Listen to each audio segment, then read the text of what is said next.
Hello student, today I will discuss a new topic chapter 13 surface area and volume।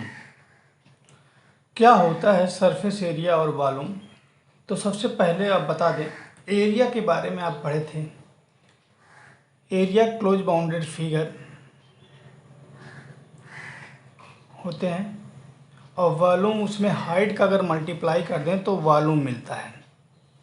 जैसे अगर हम पहले की बात करें फार्मूले की, इस चैप्टर में फार्मूला ही इम्पोर्टेंट है। फार्मूला अगर आपको तैयार रहेगा तभी आप इस चैप्टर को कर पाएंगे और इस चैप्टर से बहुत अच्छे नंबर आते हैं। कम से कम 3 या 4 नंबर के क्वेश्चन बनते हैं यहाँ से। तो ये बड़ा इम्पोर्टेंट चैप्टर है बोर्ड एग्ज़ाम के लिए। तो इसमें देखते हैं सम स्टैंडर्ड सॉलिड का वॉल्यूम कैसे निकालेंगे और उसका सरफेस एरिया कैसे निकालेंगे। अगर हम सरफेस एरिया की बात करें, जैसे अगर हम एक फिगर लें, वो फिगर क्यूब ले लेते हैं। आप जानते हो 8th क्लास 9th क्लास में आप सभी लोग पढ़े हो। तो क्यूब क्या होते हैं? ये 3 डायमेंशनल फिगर है जिसमें लंबाई, चौड़ाई और ऊंचाई तीनों होते हैं। ये मान लो क्यूब है। तो सरफेस एरिया में 2 पार्ट होते हैं, एक तो लिटरल सरफेस एरिया या कर्व सरफेस एरिया, दूसरा टोटल सरफेस एरिया। देखिएगा, अगर लिटरल सरफेस एरिया की बात करें तो एरिया ऑफ टॉप, ये टॉप है, एरिया ऑफ बॉटम मतलब ऊपर और नीचे के एरिया को छोड़ के बाकी ये चारों जो दीवार हैं उनका एरिया अगर निकाला जाए तो लिटरल सरफेस एरिया। अब हम कब कहेंगे लिटरल सरफेस एरिया और कब कहेंगे हम कर्व सरफेस एरिया? देखिएगा, जब कोई सॉलिड कर्व में होगा मतलब गोलाकार होगा तो हम कर्व सरफेस एरिया कहेंगे। अगर लाइन सेगमेंट से बना होगा तो हम लिटरल सरफेस एरिया कहेंगे। ये ऐसे ही समझना होगा जैसे कि आप सरकमफ्रेंस और पैरामीटर समझे थे। सरकमफ्रेंस तब होता है जब सर्कल होता है और पैरामीटर तब होता है जब स्क्वायर होता है। मतलब साइडों का सम यहाँ भी है, लेंथ ऑफ बाउंड्री, ठीक है, लेंथ ऑफ बाउंड्री यहाँ भी है।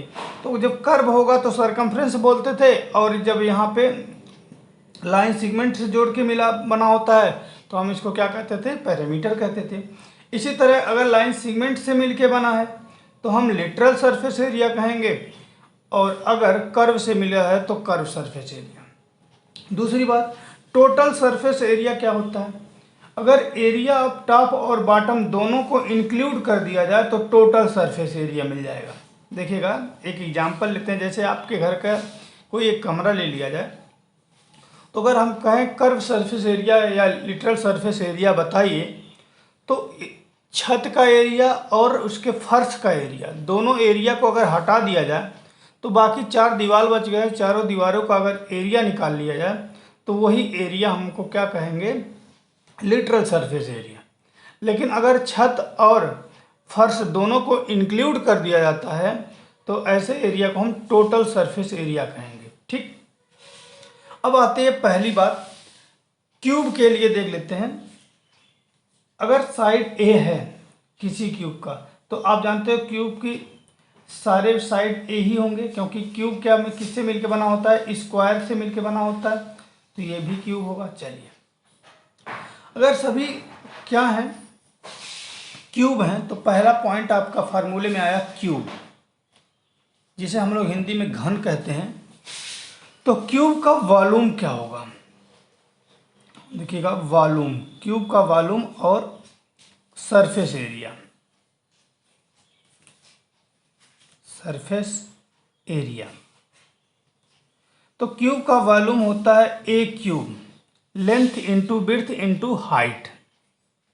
देखिएगा, एरिया वॉल्यूम का अगर हम स्टैंडर्ड फार्मूला बताएं तो वॉल्यूम इक्वल टू होता है area of base into height. ये आपका जनरल फार्मूला ऑफ वॉल्यूम होता है। तो एरिया ऑफ बेस, अगर ये ए है तो ये भी ए होगा, तो ये क्या बना? स्क्वायर, स्क्वायर का एरिया ए स्क्वायर और हाइट भी ए है, तो ए स्क्वायर इंटू ए, तो ए क्यूब हो गया। तो क्या आ गया, वॉल्यूम का जो क्यूब का वॉल्यूम है वो ए क्यूब होता है। ठीक, और वॉल्यूम का अगर हम लेटरल सरफेस एरिया बोलें जिसे LSA कहते हैं, क्या होगा, 4A²। ठीक, और टोटल सरफेस TS से क्या होगा, टोटल सरफेस एरिया 6A² होगा। ठीक, हमको दो ही चीज़ निकालना होता है, वॉल्यूम और सरफेस एरिया। ये क्यूब होगा। अगर क्यूबॉइड आ गया तो दूसरा पॉइंट है क्यूबॉइड। क्यूबॉइड जिसे हम लोग हिंदी में घनाभ कहते हैं, इसका वॉल्यूम होता है length into breadth into height. और इसका अगर हम बात करें टोटल सरफेस एरिया या लिटरल सरफेस एरिया की बात करें तो लिटरल सरफेस एरिया देखिएगा क्या होगा, एरिया ऑफ टॉप और बॉटम को छोड़ दिया जाए तो क्या मिलेगा, तो 2 मिलेगा।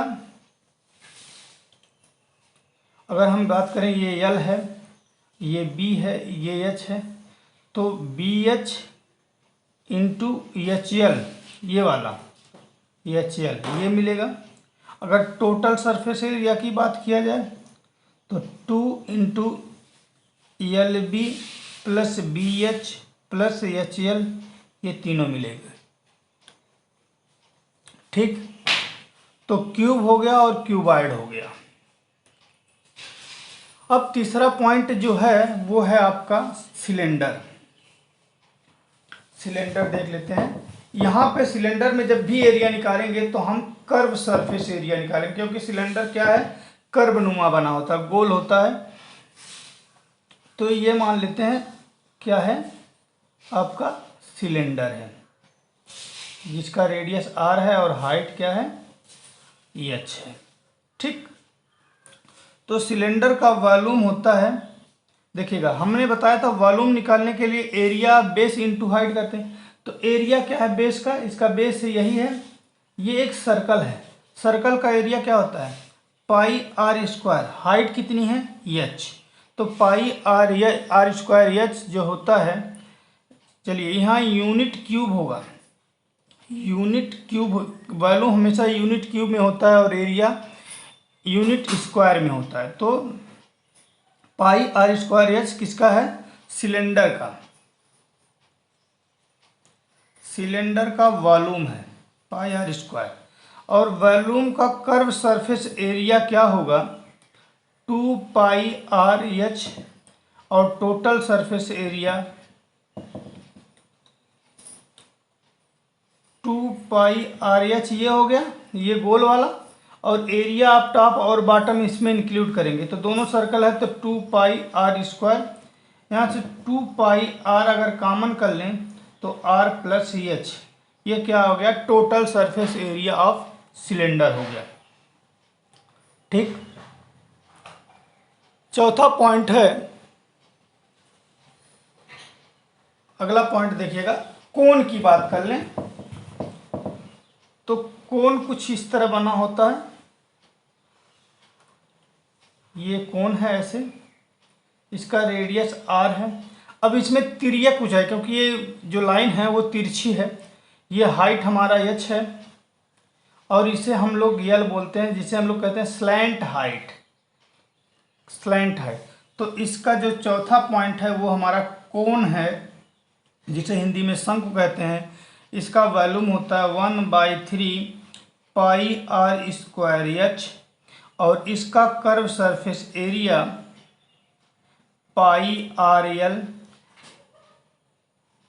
ठीक, यल की वैल्यू अगर निकालना हो तो इसको ऐसे भी लिख सकते हैं हम πr², यल की वैल्यू √r² प्लस h² होती है। क्यों, क्योंकि ये राइट एंगल ट्रायंगल है तो पाइथागोरस थ्योरम लगाइए, r² प्लस h² = l²। तो l² नहीं यल है तो अंडर रूट लग गया। ठीक, और अगर टोटल सरफेस एरिया की बात करें तो total surface area πrl plus πr²। ठीक, ये दोनों आ गए टोटल सरफेस एरिया। तो इस तरह से आप 4 तो पढ़ लिए। अभी बाकी होलो सिलेंडर बचे हैं। होलो सिलेंडर से होलो कोन में या राइट सर्कुलर सिलेंडर, देखो सिलेंडर को हम राइट सर्कुलर सिलेंडर कहते हैं, ठीक। तो इसके नाम से घबराइएगा मत आप लोग, इसको रिवाइज करिए और इसको फार्मूला को याद करिए। Thank you class.